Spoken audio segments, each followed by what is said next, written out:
We are showered every day with gifts of the earth. Just this morning, as we awoke, we had air to breathe, food to eat, water to drink, the company of sycamores and sparrows and clouds.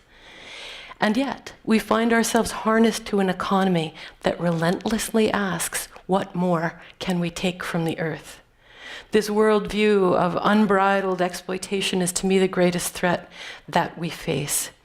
Even our definitions of sustainability revolve around finding the formula so that we can keep on taking far into the future.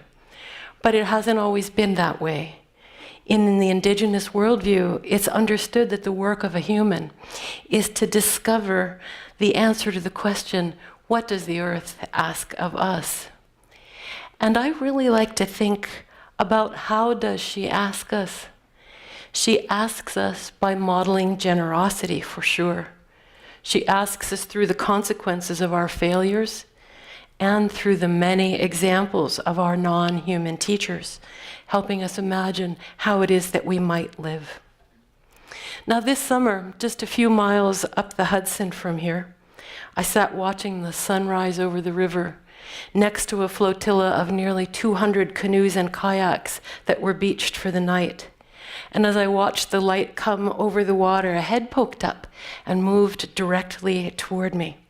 When she hit the shallows, her shell rose out of the water, and she came toward me on powerful legs and looked me right in the eye, as if she wanted to ask me something. And why not?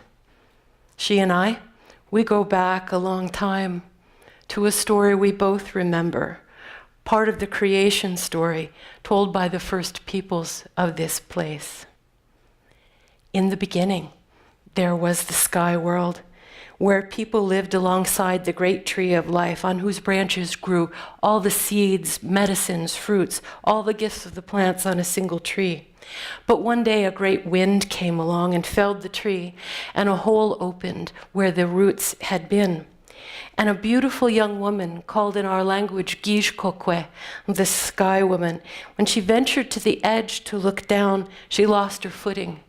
And then when she reached to break her fall, she grabbed a branch from the tree of life. And she fell like a maple seed pirouetting on an autumn breeze. A column of light streamed from the hole in the sky world, marking her path where only darkness had been before. But in that emptiness, there were many. They saw there a small object, a mere dust mote in the beam, and as it grew closer, they could see that it was a woman, arms outstretched, her long black hair billowing behind her as she spiraled toward them. And the geese all nodded at one another. They rose as one from the water in a wave of goose music.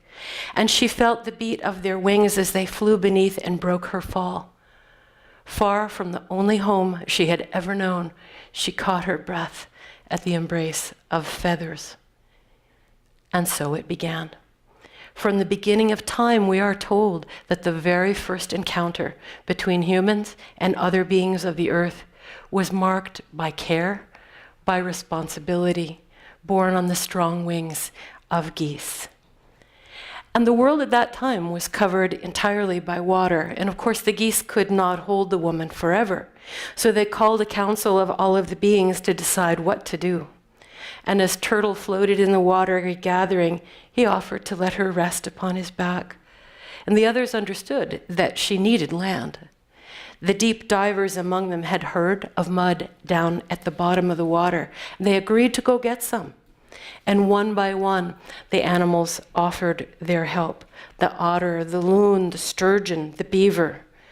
But the depth, the darkness, and the pressures were too great even for these strongest of swimmers, who came up gasping and their heads ringing, until only the little muskrat was left, the weakest diver of all.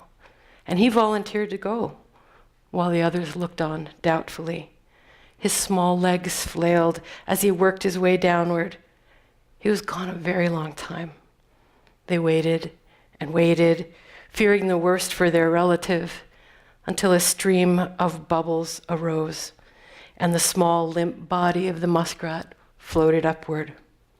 But the others noticed that in his paw was tightly clenched, and when they opened his paw, there was a small handful of mud. And Turtle said, "Here, spread this mud across my back, and I will hold it for her." And Sky Woman did as Turtle asked, and then she began to sing. She sang a song of gratitude, and then she began to dance in a circle around the back of the turtle. As her feet caressed the earth, the land grew and grew from that mud on Turtle's back. And then from the branch in her hand, she seeded the earth with green. And so the earth was made, not by one alone, but from the alchemy of two essential elements, gratitude and reciprocity. Together they formed what we know today as Turtle Island. In this creation story, the earth is made of gifts and gratitude, and perhaps that is what the earth continues to ask of us today, gratitude for all that we have been given. Now, gratitude may seem like weak tea, given the desperate challenges that lie before us, but it is powerful medicine, more than a simple thank you. Gratitude pulls us into relationship with other entities, reminding us that our very existence relies on the gifts of others. Gratitude calls us to acknowledge the personhood of all beings, from maple trees to snapping turtles. And gratitude is humbling. It's an antidote to the arrogance of our time. It reminds us that we are just one member of the democracy of species. It reminds us that the earth does not belong to us. Indigenous story traditions are full of cautionary tales about the failure of gratitude. When people forget to honor the gift, the consequences are always material as well as spiritual. The spring dries up, the corn doesn't grow, the animals do not return to those who have neglected gratitude. But the Western storytelling tradition is strangely silent on this matter. And so we find ourselves in an era where we are rightly afraid of the climate that we have created.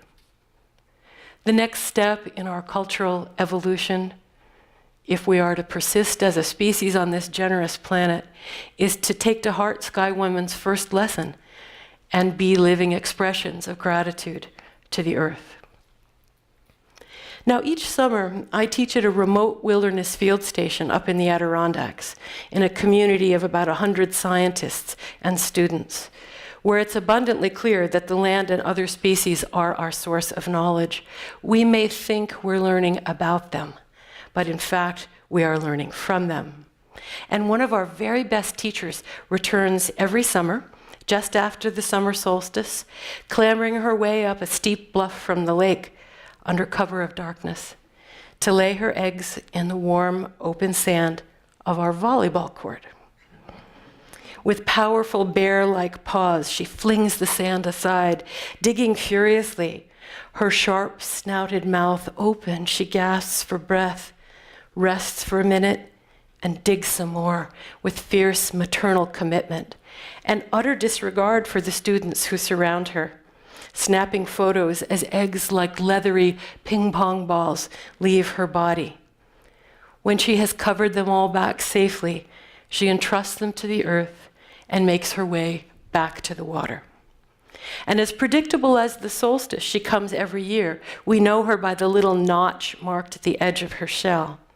Now, there is a lot of sand on our lake, hundreds of good places for a snapping turtle nest, but for some reason, this one chooses to bring her offspring to us. Our students are thrilled, of course, to be witnesses. It's a highlight of their field biology summer, but they also want to play volleyball. So the herpetology class carefully unearths the eggs and with loving care take the eggs to another site that they have prepared and measured to be sure it's a good place to incubate. It's full of warm sand, safe from predators, so that the snappers will hatch. Now this year, on the very next day, there was another mother in just the same spot. And that had never happened before. The next day, there was another. And another. One day there were two, one of them basking right on the welcome mat of camp headquarters. In all, more than a dozen snapping turtles came among us in as many days. It was a deluge of turtles. And as scientists, we were asking why. Why did all these turtles come to us in unprecedented numbers? And when our students went to find suitable transplant sites for the repeated batches of new eggs, they found one answer. The usual sand spits were underwater. Students wandered around with thermometers trying in vain to find good places. The exposed sandy banks, which were usually dry and warm, were now cold and wet. Unusually heavy rains this year had flooded the usual nest sites, and as the lake level rose, they had to seek out higher ground. The snapping turtles and their children had become climate refugees. But here's the thing that haunts me. There are a lot of sandy places on our lake. Why our wholly artificial rectangle of sand? Why would reclusive, solitary beings struggle up a rocky bluff and walk into a community of 100 scientists? Why did they come to us to do their most important thing? Not hidden, not covert, but as if demanding to be the center of attention. And shouldn't we be paying attention when the turtles head for high ground and wander among us in a kind of desperation, when at their most vulnerable they come to us? There are many ways to ask why, and many ways to answer. Science as one way of knowing, armed with models to predict the coming changes and thermometers to seek out refuges, is a powerful tool for addressing climate change, but not the only one. Which is why a scientist stands here before you, yes, listening to the indisputable data, and yes, listening to a message carried by snapping turtles. The ones who carry the earth upon their back, walking into our midst with a message that we reach to understand. I think the earth asks more of us than gratitude. The earth asks that we give our gifts in return so that the world can continue. This is the message carried by those turtles. They're asking us to remember that covenant of reciprocity. They're asking us to honor an agreement that at the beginning of the world, they were our life raft. So much closer to the end, we must be theirs. Turtles among us. How do we respond to the urgency when we sit at a tipping point on climate, when our plant and animal relatives are disappearing? It can no longer be business as usual. It's no longer a matter of small acts of stewardship, not enough to tenderly move eggs from one place to another when there are no more places for them to go. It's not enough to write praise songs for turtles, not enough to study the hormones that turn all the eggs to males when the temperature rises, not enough to write a regulation to manage lake levels. The earth asks us to use our considerable gifts in return for all that we have taken. We need a movement made of equal parts of outrage and compassion. We need voices raised in a mighty shout on behalf of Turtle Island. And so it is. On the banks of the Hudson, another turtle walked from the water, looked at the resting canoes, looked at me, and nodded. Some of those canoes began their journey in a small creek in the territory of the Onondaga, where the story of Sky Woman is also remembered. But the Onondaga were not paddling alone. We paddled in two distinctive lines, one of indigenous paddlers and one of allies. We paddled in two rows to commemorate the 400th anniversary of the two-row wampum, a treaty document whose beads recount an agreement between the original peoples and the newcomers of how we should live together, sharing the river of life, some in canoes and some in ships. It is an agreement to respect one another's sovereignty while caring for the gifts of the earth. It's an agreement that both peoples here on Turtle Island will protect the river of life. But our leaders have not honored that agreement, neither to the treaties nor to the earth. And so this summer, hundreds of people set aside business as usual to join an epic journey, paddling hundreds of miles from Onondaga to carry the message and the wampum all the way to the United Nations. We were met by thousands along the shore who also set aside business as usual to stand up for the river of life. If our leaders don't lead, then we have to. If all our leaders ask is that we are quietly complicit to destruction, we say, we are a better species than that. All over Turtle Island, people are rising up to reclaim their roles as caregivers for the earth, to be more than consumers, to be givers. We humans carry gifts of our own. We are scientists and storytellers. We are change makers. We are earth shapers riding on the back of the turtle. If the leaders don't lead, we have to join together, paddle against the wind, paddle against the tide, singing our hearts out. This is what the earth asks of us, that when the turtles come among us, asking for help, that we humans remember the covenant of reciprocity, seeking what Onondaga clan mother Audrey Shenandoah called justice not only for ourselves, but justice for all of creation. Miigwech, meet you.